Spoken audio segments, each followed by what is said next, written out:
Olá pessoal, muito boa noite, sejam todos muito bem-vindos à nossa palestra sobre fundos imobiliários nesta quarta-feira. Esse tema ele é muito recorrente aqui nos nossos contatos, as pessoas que nos procuram, tanto os nossos clientes como o pessoal que acaba nos seguindo ou via Facebook, via nosso site, enfim, quem busca alguma informação sobre investimento lança muitas perguntas sobre o tema fundos imobiliários, e mesmo nós tendo a nossa biblioteca com outras palestras sobre fundos imobiliários, temos os relatórios que publicamos mensalmente também sobre o setor, ele ainda continua fomentando muitas dúvidas, e o motivo principal desse nosso bate-papo aqui desta noite é justamente tratarmos um pouco mais sob o ponto de vista teórico do assunto. E nós tivemos, por uma total coincidência, um evento marcado pela XP, juntamente com o Infomoney, às 20 horas de hoje, com a presença do Rodrigo Machado, que hoje é o diretor da área da XP, o Renato Versese, que é um dos principais gestores dos fundos que a XP tem participação, e em cima disso, eles vão debater o atual momento do mercado de fundos imobiliários e as oportunidades que eles estão vislumbrando em cima desse tema. Então, eu disse, não poderia ter sido melhor escolhido, né? Até uma sorte para nós e para vocês aqui que estão nos assistindo. A gente trata do tema sob o ponto de vista um pouco mais teórico, e logo em seguida nós temos o especialista, né? A pessoa que lida com isso no seu dia a dia, também nos brindando com sua visão sobre as oportunidades desse mercado. Então, não poderia ter sido melhor essa feliz coincidência. E gostaria de saudar a todos que já estão aqui presentes na sala, já se manifestaram, o Borges, o Kinguio que nos prestigiou lá no Mercado Aberto, agora já mudou de ambiente, né? Saiu do pregão ao vivo, já veio aqui para a Focalize. O Marcos Tomazini está nos brindando aqui com a sua primeira participação. Seja muito bem-vindo, sinta-se em casa, e qualquer dúvida que você tenha, utilize o chat para tirar as dúvidas. Ok, pessoal? Então nós vamos entrar no tema especificamente. À medida que vocês tenham dúvidas, é só escrever, que eu volto aqui o tema, sem problema nenhum, e tento responder o que tiver ao nosso alcance. E quando entrarmos em temas mais ligados ao mercado em si, as oportunidades, eu até sugeriria que a gente deixasse para o final, ou até para o evento do Rodrigo, que a gente vai transmitir aqui na Focalize também para vocês. Peratore chegando na área, Danile, maravilha, a turma toda se manifestando. Kinguio já fala da bolha, né, da bolha imobiliária, né? Eu até brinco aqui com o pessoal da nossa equipe, né? Capa de exame é sinal de compra ou de venda, né? Seja para o bem, seja para o mal, né? Então, a capa da exame falando de bolha imobiliária, na prática a gente tem que começar a comprar fundo, né? Ou, quando aparecer aqui, o investimento do ano, não tem coisa melhor, caia fora, hora de vender. Então, depois a gente fala um pouquinho mais sobre isso, tá? Fechada a brincadeira. Mas vamos lá, vamos entrar no que interessa, vamos falar de fundo imobiliário.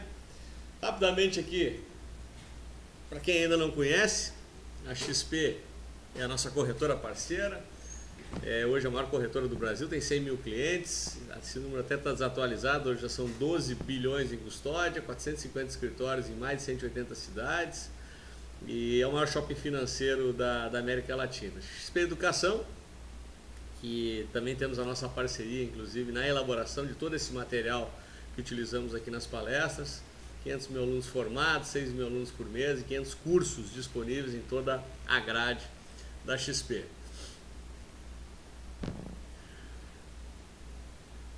Vamos falar rapidamente aqui sobre a evolução da nossa economia, né? Isso aqui até é um tema recorrente no nosso bate-papo, mas acho que ele é importante para fundamentar o que a gente tem para falar.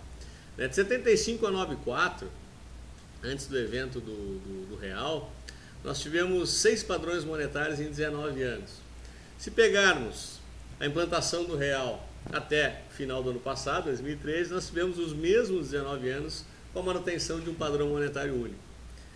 Tivemos 6 presidentes da República e nesse período tivemos 3 presidentes da República, todos eles democraticamente eleitos. Então já temos aí uma segunda grande mudança em relação ao mesmo período de 19 anos.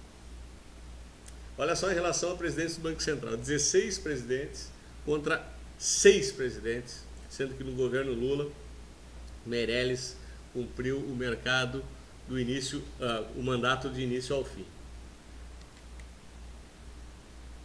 Vamos falar um pouquinho da evolução da economia. Salário mínimo, para quem lembra, 75 dólares, pessoal aí que é mais contemporâneo a mim, eu lembro que se falava que quando o salário mínimo chegasse a 100 dólares seria uma grande vitória, seria uma grande meta governamental. Olha onde está agora, 308. Essa evolução já demonstra a grande migração em relação à movimentação social no Brasil, uma classe C hoje mais pujante, justamente em função dessa transferência de renda e esse aumento substancial do nível de salário mínimo. Aqui um tema importantíssimo, 916% de inflação contra 5,86%. Isso aqui, para quem não vivenciou, pessoal, antes de 94, isso é inimaginável, né? Então, não queiram passar por isso, né? Realmente, uma inflação nesses níveis aqui, ela inviabiliza uma série de coisas e até negócios como o nosso, né, ligados a investimentos, não seriam possíveis num ambiente com uma inflação nesse nível. Então, aqui tem uma diferença extremamente importante. Juro real de 23% contra um juro de 3,64%. Atualmente, essa palestra foi atualizada na virada do ano. Temos aí ainda uma subida nas últimas 2 reuniões do cupom. Estamos falando aqui de um juro real hoje, talvez na faixa de 5%, 4,5%.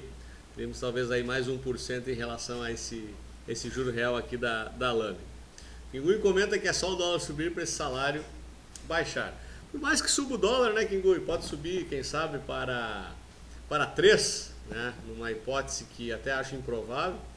Mesmo assim, teríamos um salário aí na faixa de 260, 250 dólares, o que é extremamente relevante e superior ao período pré-plano real.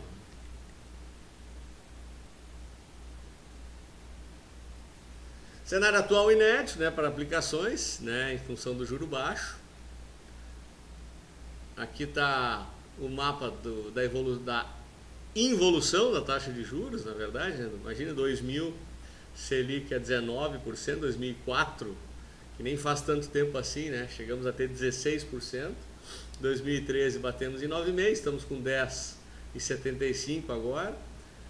Mesmo assim, uma redução bastante significativa. Esses 13% de juro real que tínhamos aqui no início dos anos 2000, isso era o paraíso da renda fixa, né? Não que não seja hoje, né? Mas aqui, sem dúvida nenhuma, não tinha como o mercado de capitais florescer num cenário onde nós tínhamos um juro real de 13%. Qualquer iniciativa diferente de você comprar título público era quase que chamar você de louco, né? E você ganhava 13% sem fazer absolutamente nada, né? Então, aqui tem uma diferença absurda em relação à realidade de 13 anos atrás. Não, ou seja, não é tão longe assim, não, pessoal.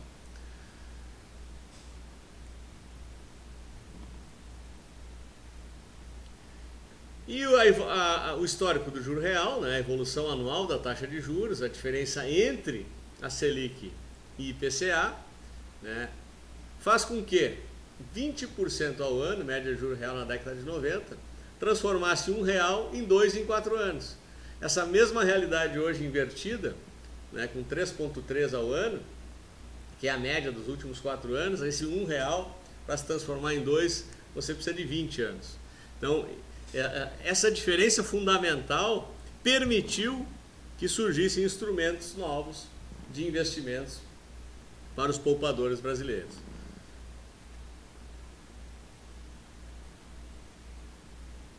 Você está satisfeito com o rendimento dos atuais produtos financeiros? Selic 9,5%, poupança 6,19%, isenta de imposto de renda, inflação 6,46%, retorno real negativo.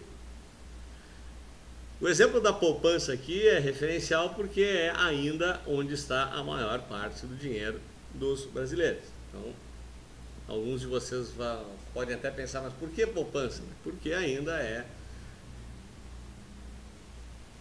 um investimento relevante dentro do contexto geral do poupador brasileiro. Um CDB-CDI, digamos com 100%, até nós temos que recalcular isso pela mudança da taxa Selic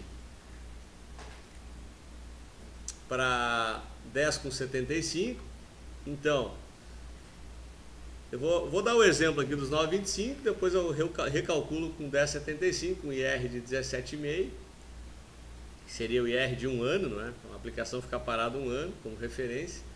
Tira a inflação, nós teríamos 1,17 de juros acima da inflação. Se nós considerarmos 10,75, a gente tira os mesmos 17,5, nós temos 8,86 menos 0,46, nós teríamos 2,40.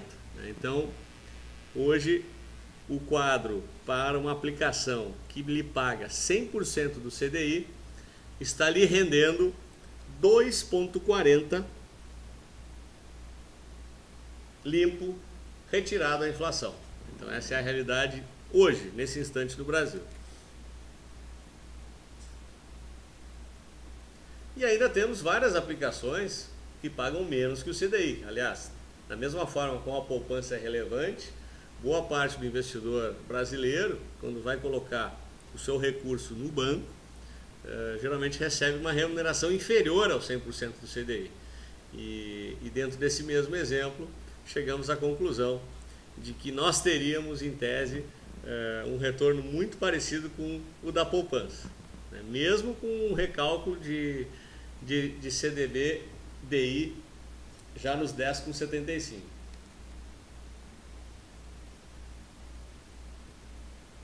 E aí? Vamos fazer uma historinha aqui com o João e Maria, que estão buscando alternativas de investimento. Então, o João decidiu investir em imóveis e ele vai avaliar alguns pontos. Primeiro, achar um imóvel que caiba no bolso. Ele vai nos classificados, visita imobiliárias, conversa com alguns corretores de imóveis, busca um bom imóvel bem localizado, com potencial de valorização, expectativa de bons retornos mensais com aluguel.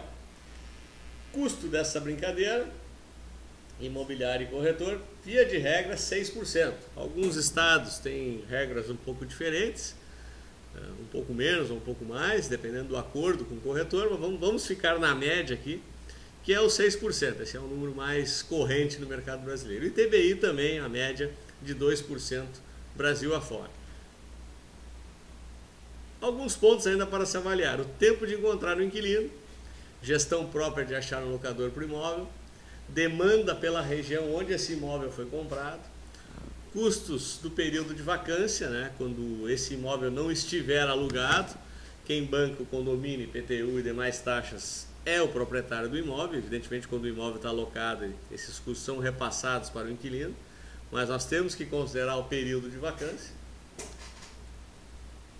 A qualidade do inquilino, isso é muito importante, se é um bom pagador, se ele paga as contas em dias, se ele preserva e faz a manutenção do imóvel, e se ele perde o emprego, risco concentrado em um único pagador, se ele tem um seguro, fiança, se ele tem um seguro em relação à perda do emprego, enfim, tem uma série de fatores ligados ao inquilino que nós temos que prestar atenção. Um dos principais, principalmente para quem faz a sua gestão própria dos imóveis, e isso eu tenho uma experiência familiar, inclusive, em relação a isso, dependendo o tempo de vida do imóvel, ocorre muito frequentemente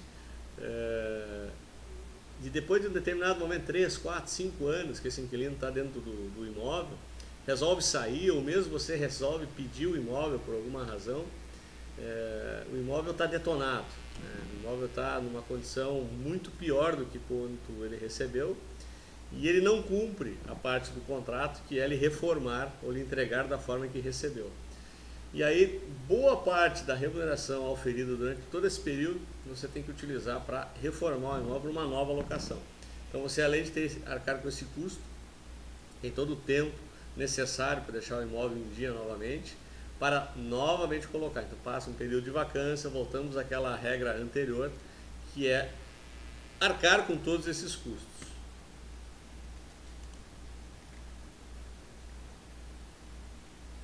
Alguns pontos a avaliar ainda, o quinto ponto: custo sobre aluguel pago pelo inquilino, taxa de pagamento para a imobiliária. Muitas pessoas acabam terceirizando a questão dos aluguéis, então tem uma taxinha mensal que a imobiliária acaba retendo no momento que recebe do inquilino o valor deste aluguel, e evidentemente a tributação que incide sobre quem aluga direto, né, tem a sua própria gestão de imóveis. E se precisar de parte desse dinheiro, esse dinheiro que está imobilizado, vamos vender esse imóvel, aí tem que pesquisar preços na região para saber quanto vale, perguntar para vizinhos, porteiros, zelador, para ver se tem algum valor de forma subjetiva, e se for preciso vender rápido, provavelmente o preço cai, né? Como tudo que tem que se vender rápido, tem um pênalti que se paga no mercado, e em imóveis esse pênalti costuma ser bastante substancial. Não sei de vocês, quem precisou vender um imóvel de forma rápida deve ter passado pela experiência de ter que baixar muito o preço para obter a liquidez necessária. Vitor Hugo chegando na sala, muito boa noite, seja bem-vindo.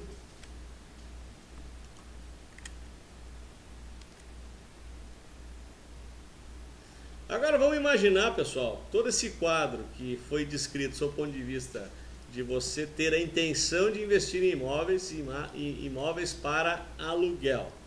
Então, tudo que a gente passou ali, descreveu em relação a achar o imóvel, corretor, localização, ir atrás do inquilino, vacância, problemas, enfim.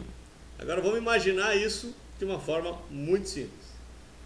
Vou passar uma borracha no que a gente viu até agora e vamos tentar imaginar uma outra forma de investir em imóveis para aluguel.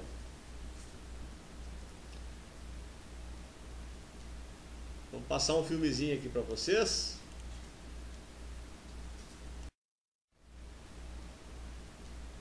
Vamos passar um filmezinho aqui para vocês. Você considera um shopping ou um centro empresarial um bom empreendimento?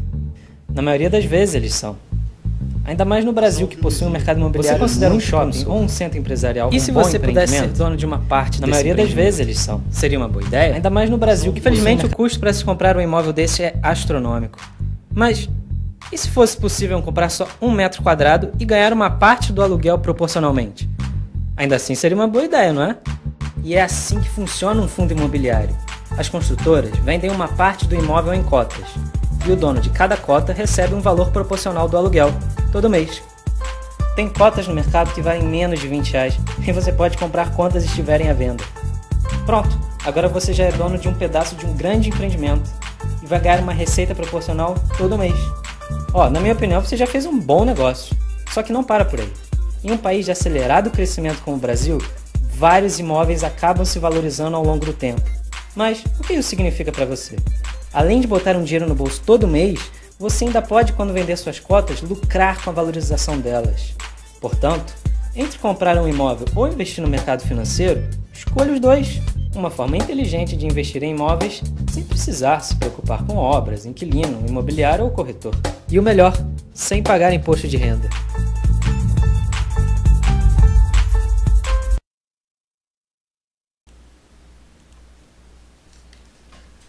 Então, pessoal, para quem ainda não conhecia, o fundo imobiliário permite fazermos a gestão e o investimento nosso em imóveis com o objetivo principal de obter renda o fundo imobiliário passa a ser uma alternativa bem interessante.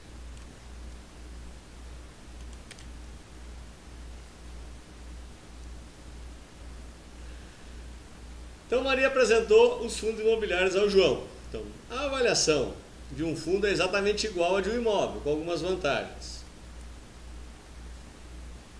O seu bolso pode comprar qualquer imóvel, basta ir a uma corretora e verificar os imóveis existentes através dos fundos. A partir de 1.000, você já pode comprar um fundo imobiliário. Acesse a grandes empreendimentos de primeira linha. Em geral, os empreendimentos envolvem shoppings, universidades, complexos empresariais e prédios comerciais.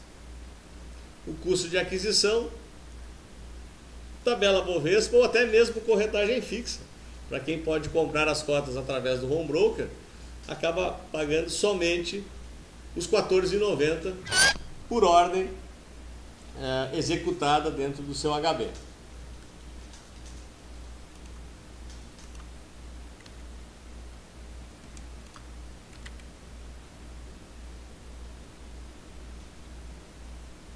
Os inquilinos são grandes empresas e o responsável por achá-los é um gestor profissional. Grande parte dos fundos já estão negociados com os contratos firmados com seus locatários. Qualidade do inquilino. Além de serem grandes empresas, os empreendimentos contemplam uma grande variedade de inquilinos, o que vai mitigar o risco de vocês, né? Muitas vezes nós temos recursos para comprar uma sala comercial, vamos ter um inquilino. Esse mesmo recurso distribuindo num fundo imobiliário que tem um número de inquilinos espalhado, o fato de perder um ou dois inquilinos acaba mitigando o risco de vacância.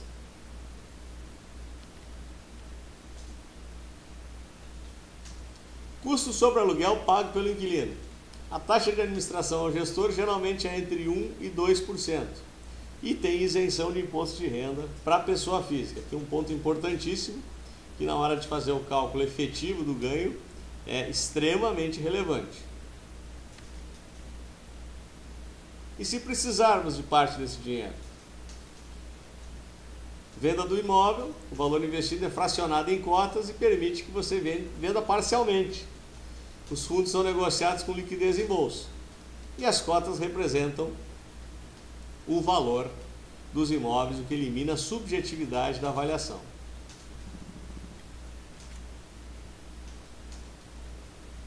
Parece ser muito bom, mas como é que esse negócio surgiu?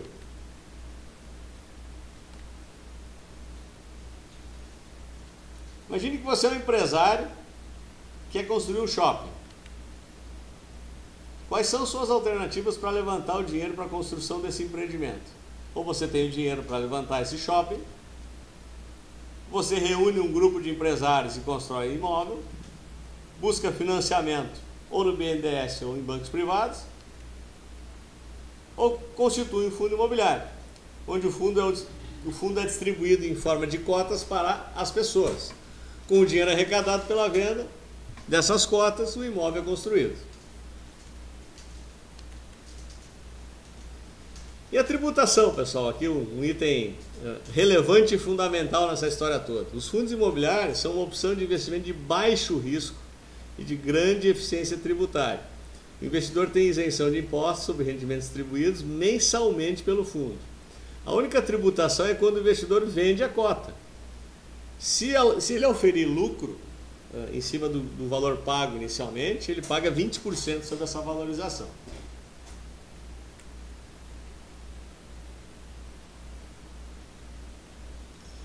O Kinguy há pouco falava da bolha imobiliária, né? Então aqui a gente até trata um pouquinho em relação a isso. Mercado distante de uma bolha imobiliária, mas por quê? Principalmente em relação à questão de crédito imobiliário versus PIB. Ou seja, a participação de recursos para financiar o segmento imobiliário no Brasil ainda é muito pequena. Vamos só comparar em relação ao total de empréstimo dentro da economia e ainda uma comparação relativa com alguns países importantes, aqui só a título de entendimento. O Reino Unido, né, ele tem até um nível de empréstimo superior ao PIB, né? Ou seja, o inglês é altamente endividado e o percentual imobiliário dentro dessa composição de empréstimos é de 67%. Olha a situação dos Estados Unidos, 166%, ou seja, o americano também é um povo altamente endividado, sendo que 68% disso é mercado imobiliário. Na Tailândia, 96% são empréstimos de uma forma geral, sendo que 11% são ligados ao setor imobiliário. Olha o Chile, para termos um comparativo aí de um vizinho, 82% em relação ao PIB e quase 20% é setor imobiliário. E olha a situação do Brasil, 55% do PIB são empréstimos e apenas 7,8% são ligados ao setor imobiliário. Isso já cresceu, viu, pessoal? Se pegarmos histórico em relação à situação atual, esse número era muito mais baixo há 4 anos atrás, era menos de metade desse valor.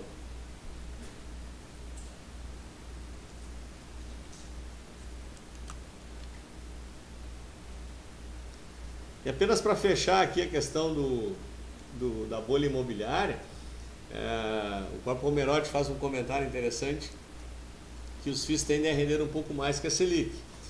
Crise imobiliária é papo furado.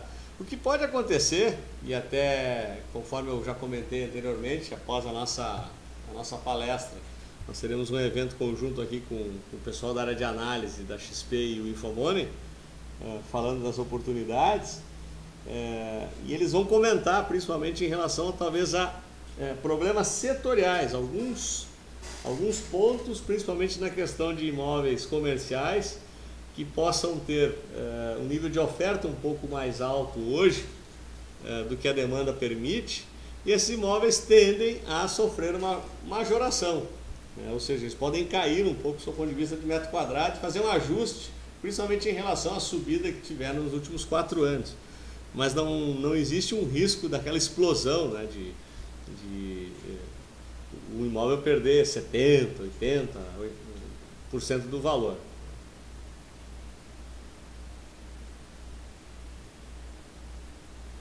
Pinguim comenta que é verdade que só saberemos se há ou não bolha imobiliária se ela estourar, né? Eu não acredito, viu, Pinguim? Particularmente, as condições, os fundamentos econômicos do Brasil hoje não desenham um quadro de bolha. Existem ativos caros em determinadas regiões do Brasil que vão sofrer ajustes, né?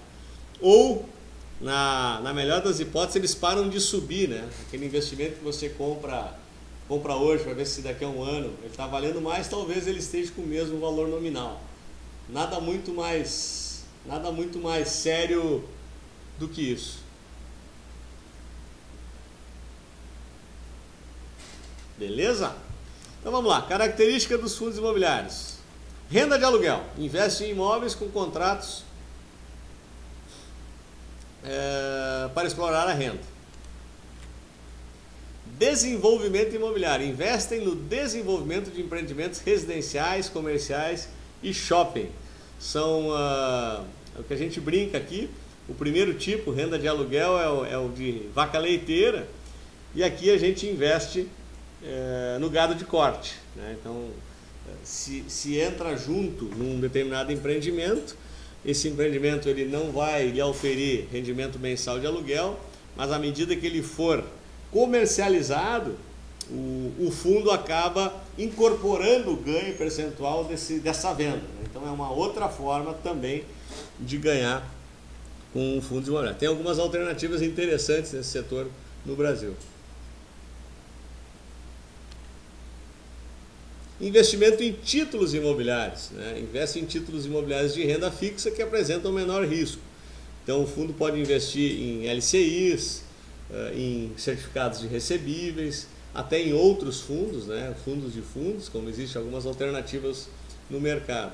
Principalmente em relação aos CRIs, né? Que são certificados de recebíveis, é importante salientar que esses títulos geralmente são superiores a R$300 mil por título, e com prazos longos de vencimento, e, via de regra, voltados ao investidor qualificado, ou seja, aquele que tem comprovadamente investimento superior a 300 mil. E se você investir através de um fundo imobiliário, você compra as suas cotas e quem faz o investimento é justamente o gestor do fundo. Então, a negociação pode ser feita é feito pela bolsa, né?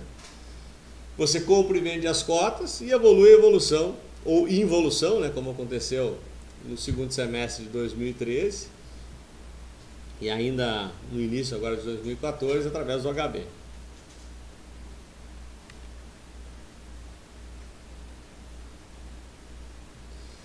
Aqui uma pergunta também bastante recorrente, mas se os fundos que são negociados em bolsas e o mercado cair, meu dinheiro vai para o buraco?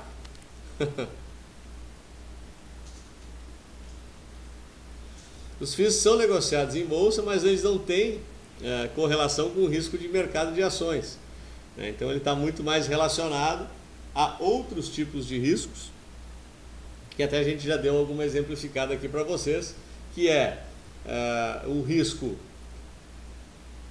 de correlação com a taxa de juros. Evidentemente que com uma taxa de juros mais alta acaba caindo um pouco a atratividade, principalmente para quem olha para o fundo imobiliário como uma visão comparativa com renda fixa.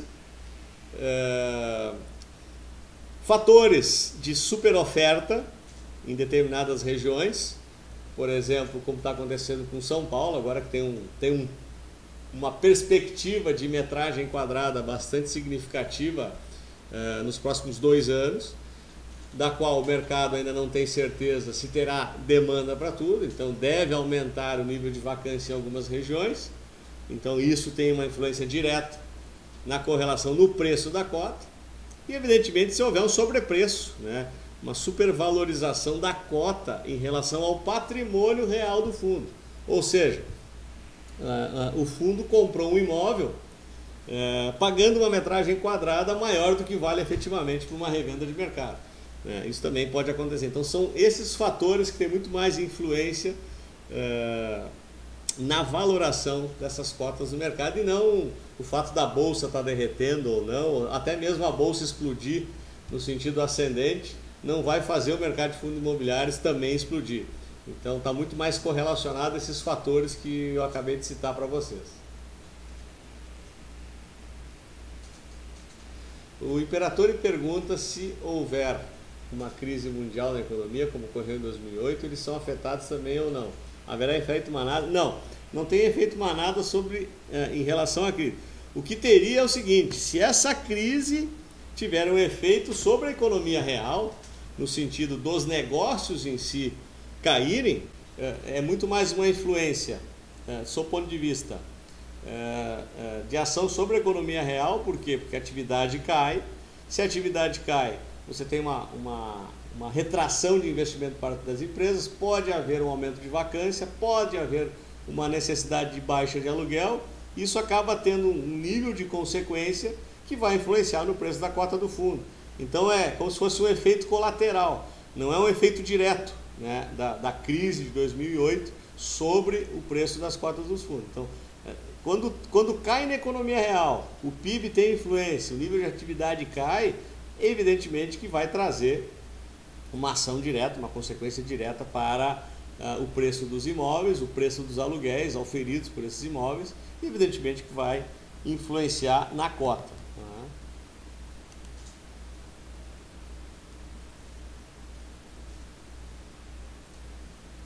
Só comentou aqui, Imperatore, se o meteoro atingir a Terra, provavelmente vai ter um efeito no preço FII. Exatamente. Então, acaba tendo um efeito colateral. Da mesma forma como eu falei agora. O Pingui também comentou que uma coisa puxa a outra, que é exatamente o que eu falei. Deixa eu só ajustar de novo aqui para melhorar a imagem para vocês.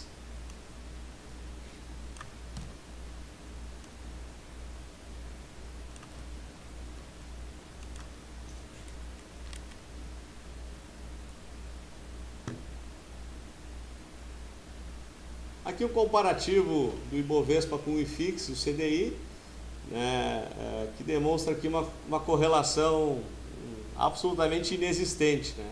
Então o CDI o seu comportamento regular e ascendente, a bolsa lateral descendente e aqui a movimentação, inclusive no sentido contrário em alguns momentos.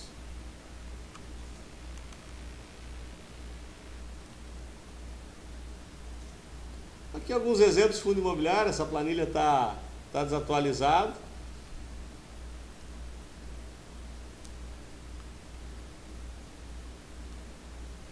Alguns fundos já oscilaram, alguns até para cima, outros mais para baixo, né? Mas pega, por exemplo, o XP Gaia, foi lançado em novembro de 2011, com R$100 de cota. O mercado casualmente hoje está nessa faixa aqui de 108,30, ainda tem uma valorização em relação ao seu lançamento. Rentabilidade mês na faixa de 1,20 e rentabilidade ano na faixa de 14,34.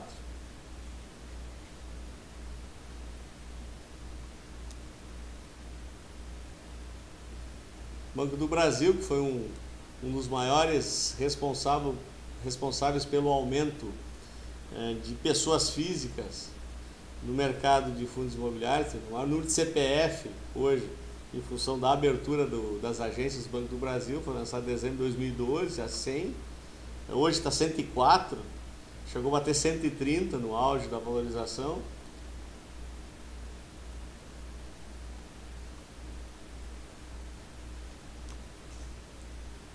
A Exapar, que é da Anhanguera, que é o AF11, lançado a 100, chegou a bater 121, hoje está na faixa de 111, 112, chegou a bater 121. Temos vários exemplos aqui que tem 109 fundos disponíveis na plataforma. Então vamos fazer um comparativo agora das diferenças entre comprar um imóvel e investir no fundo imobiliário.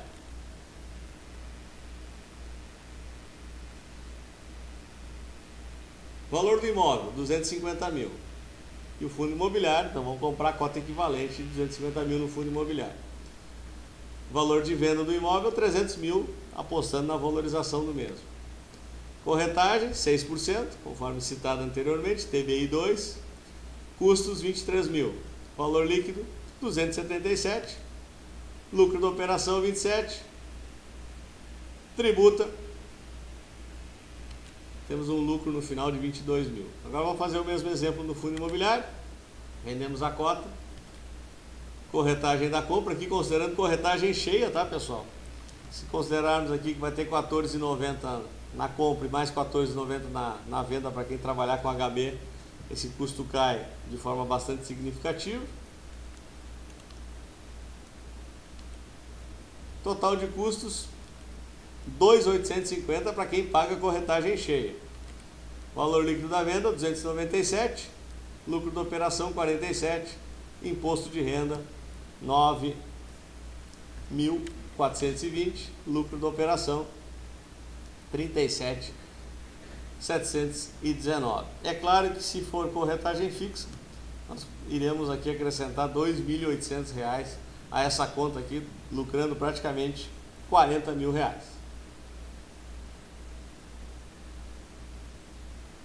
Ô Merode, prezados, aproveitando a oportunidade, o site fundoimobiliario.com não tem sido mais atualizado. Você sabe onde posso encontrar a distribuição mensal do FII de uma maneira fácil? Se você entrar aqui mesmo, Pomerode, nos artigos aqui da Focalize, fica na parte superior do site, nós atualizamos mensalmente a planilha dos fundos imobiliários e lá tem toda a distribuição em planilhas. Então, aqui mesmo você encontra de maneira fácil a atualização.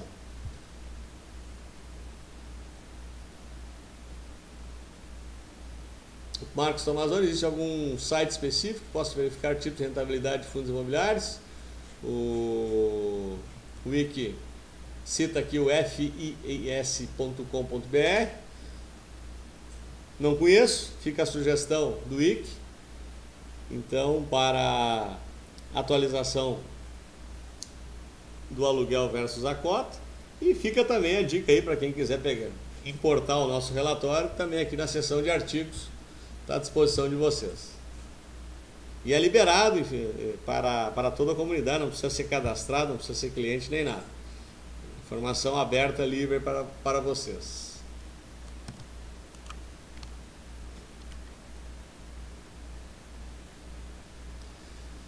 Então o João não teve mais dúvidas, né, que o fundo imobiliário é uma excelente maneira de investir em imóveis. Era questão de tempo para convencer, diz a Maria.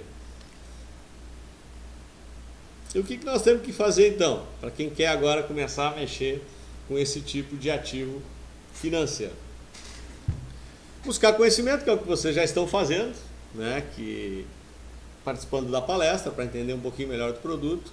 Buscar relatórios, né, procurar informações, a internet é muito rica nesse sentido. Identificar o perfil, né, para entender que tipo de imóvel você está buscando, para adequar justamente ao produto que você procura.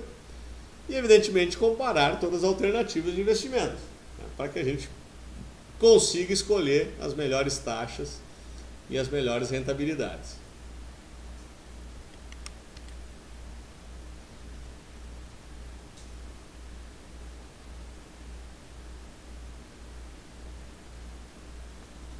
Bom, pessoal, sob o ponto de vista teórico, a ideia era passar rapidamente aqui para vocês essa ideia, né, principalmente para quem ainda não conhecia o contexto, né, a lógica de investir em fundo imobiliário. Então, acho que a palestra esmiuçou para vocês como funciona esse tipo de ativo. E evidentemente que na hora da escolha podem contar também com a nossa assessoria, seja cliente ou não, né? A gente está à disposição de vocês para ajudá-los aí na busca de oportunidades. Particularmente, eu tenho uma visão, eu e o Júlio até corroboramos aqui da mesma visão, que talvez estejamos diante de uma grande oportunidade nesse momento para começar a investir em fundo imobiliário, principalmente para quem ainda não entrou. É claro que para quem já traz uma carteira um pouco mais antiga, sofreu um pouquinho em relação às cotas agora, em função da inversão da política monetária, né? Nós vínhamos de uma lógica descendente de juro real, e em função de uma série de fatores, que não vale debater aqui agora, mas tivemos que majorar as taxas de juros reais no Brasil, e para quem faz um comparativo, evidentemente que sentiu, os fundos imobiliários sentiram. Só que nesse momento existem muitas oportunidades. Tem fundos imobiliários que caíram, na nossa visão, em demasia. Existem dividend yields muito interessantes.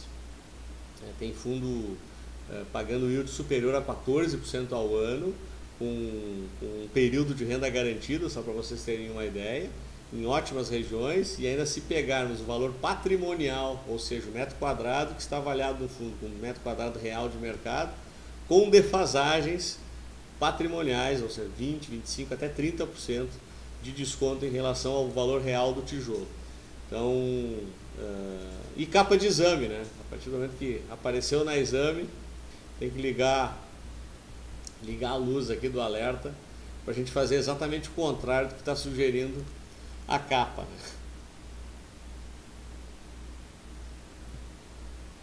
Vamos dar uma olhadinha aqui nas questões de vocês.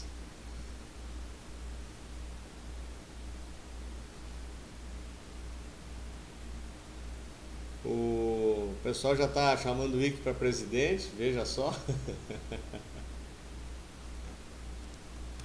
Vamos ver aqui. Mas a valorização dos imóveis físicos é muito mais rápida que a valorização dos fundos imobiliários, não é? Vocês podiam montar uma carteira sugerida, o que acham? Na verdade, vou responder a primeira pergunta do Patrick. A correlação do valor dos fundos imobiliários está muito mais ligada ao dividend yield, né? Se você tem um aumento na distribuição de aluguel por um determinado momento, né, seja por fatores econômicos, correções inflacionárias, esse é o fator de influência maior. Eventualmente o fundo sofre alguma majoração de reavaliação patrimonial. Aconteceu recentemente com o fundo da Anhanguera, né, que é o AESAPAR. Esse fundo ele teve uma avaliação prévia na época de 95 milhões, se eu não me engano, e agora, em função de uma série de fatores, até de sorte, né, de localização, houve uma valoração dos imóveis nessa região e o fundo foi reavaliado em 146 milhões, né, o valor do tijolo, do metro quadrado. Então, mas isso não é um fator para se levar em consideração, né, num primeiro momento. A gente precisa pensar sempre na correlação do yield, ou seja, o aluguel que você vai receber por mês, versus o que você paga pelo valor da cota. Então ela tem uma correlação maior. Eventualmente, se tivermos um boom imobiliário novamente, é bem provável que o tijolo suba mais rápido que o fundo, né, sem dúvida nenhuma. Ele não reflete na hora, né? Ele leva um tempo, o fundo imobiliário, para equilibrar o valor da cota em relação ao preço do metro quadrado. E na questão da carteira que o Wick cita, a XP já faz esse trabalho de uma certa forma, né, nas carteiras recomendadas. A gente pode reproduzir aqui para vocês sem problema nenhum. Nós temos as nossas preferências aqui na Focalize também, e o pessoal que é nosso cliente aqui sabe disso, e a gente acaba ajudando aqui na montagem das carteiras sem problema nenhum.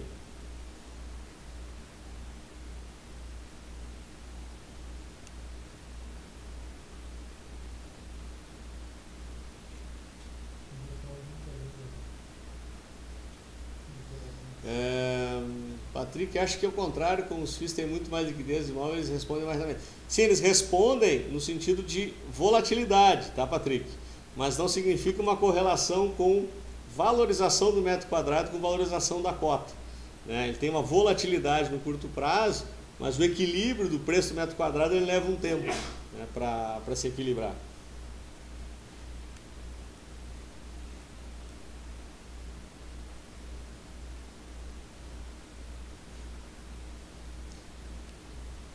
Momberg, fundos com renda garantida tendem a derreter próximos do final da mesma.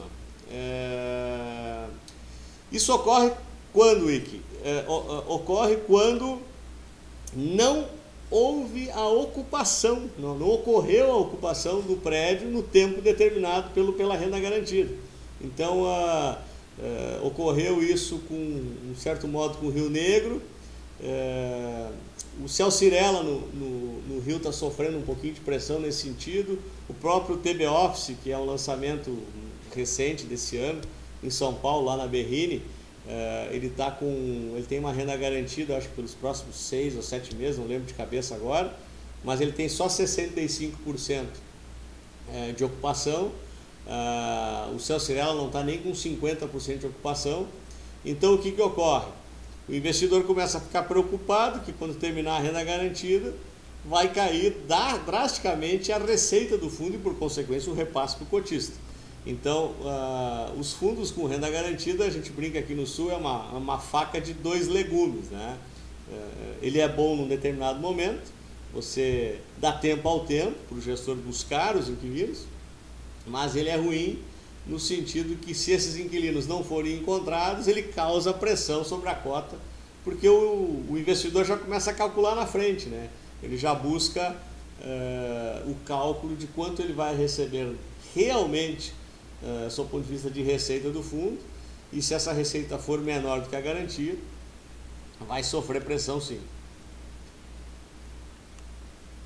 O que você acha do Minha Casa Minha Vida 466? Como você avalia? Não são comparáveis, né, Borges? São projetos diferentes. Minha Casa Minha Vida é um projeto social do governo que visa suprir a questão de falta de moradia das pessoas, né? Então, existe um déficit habitacional no Brasil absurdo e o governo tenta suprir esse déficit habitacional de certa forma com um projeto desta natureza. Então, ele é muito mais benéfico para as construtoras, no sentido de continuarem construindo, terem funding para isso, e evidentemente para as pessoas beneficiadas dentro do critério de poder acessar esse tipo de financiamento mais barato, mas ele não tem influência direta nos fundos imobiliários.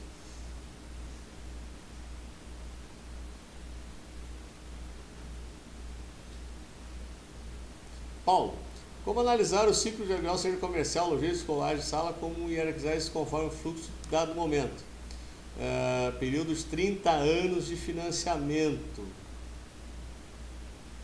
Tá, são perguntas diferentes. Então deixa eu retomar a pergunta do Paulo aqui. Como analisar o ciclo de aluguel, seja comercial, logístico, hierarquizar conforme o fluxo de dado momento? Bom, na verdade, Paulo, o que tem que ser feito é justamente o estudo de fundamentos do imóvel. Daqui a pouquinho a gente vai linkar vocês lá com o Infomoney. Vai estar o Rodrigo Machado, que é o diretor da XP dessa área, e o Renato Versese, que é gestor de fundo imobiliário, né? E provavelmente eles vão abordar esse tema e evidentemente que se você tem, vamos dar um exemplo de um fundo de distribuição logística, tá? Um fundo que tem 6, 7 galpões espalhados numa determinada região, com contratos longos, com ótimas empresas, né? Contratos longos, leia-se 10, 15 anos para distribuição ou para utilização desse centro de distribuição. Esse é um fundo que vai lhe trazer uma certa estabilidade, né? Em contrapartida, quando você tem alguns contratos vencendo e não tem uma sinalização de que esses contratos possam ser renovados, provavelmente a curva diminui, né? Aí você vai me perguntar, tá, mas como é que eu vejo isso, né? Como é que eu sei disso?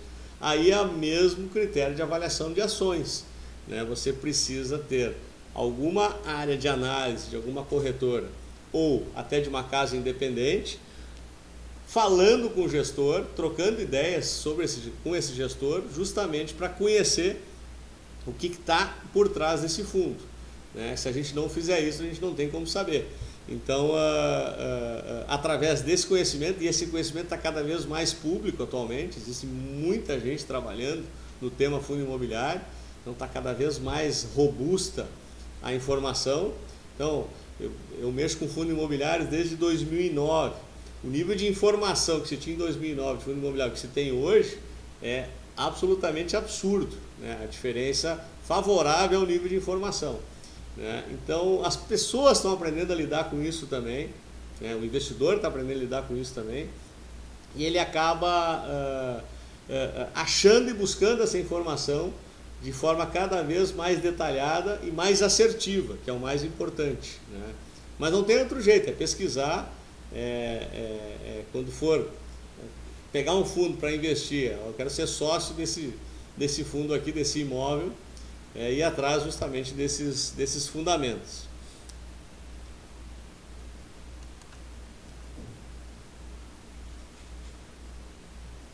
Posso acessar uma lâmina com os fundos disponíveis.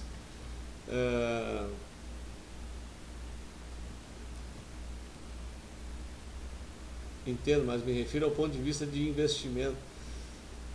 Pois é, Boris, na questão do Minha Casa Minha Vida, eu nem sei se está disponível para investimento, né? Eu acho que tem uma série de restrições cadastrais para poder acessar esse dinheiro mais barato, não é? Porque o objetivo final desse projeto é suprir a deficiência habitacional, né? Eu acho que ele não tem uma visão de investimento.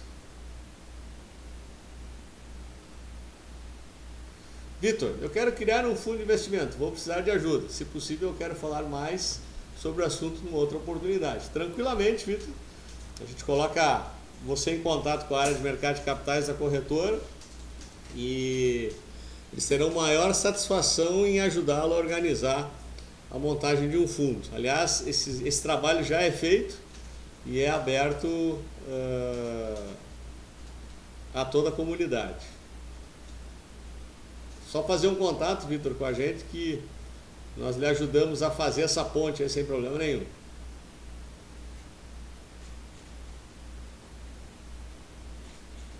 Pessoal, a ideia era essa, né? Passar para quem, principalmente para quem ainda não investe no tema.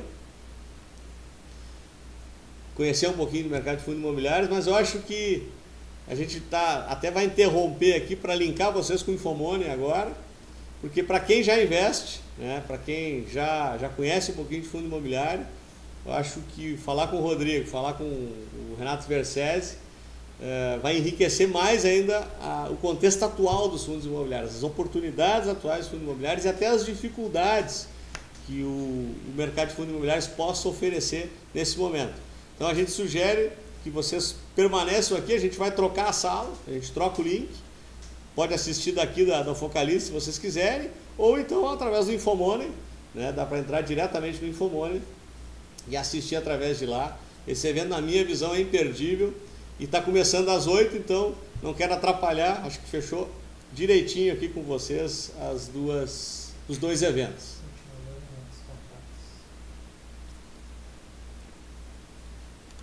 Deixa eu só trocar a última lâmina aqui, agradecendo a presença de vocês. Colocar o nosso contato aqui para quem queira tirar dúvidas adicionais. A gente passa a estar à disposição de vocês a hora que vocês quiserem. Nosso e-mail, nosso telefone, meu nome do Júlio. Ok, pessoal? Então acho que é isso. Ó, tá até a musiquinha tá iniciando o evento lá do Infomoney com a XP. Vamos trocar a sala aqui para vocês continuarem assistindo com a gente. Pessoal, muito obrigado, boa noite, até uma próxima.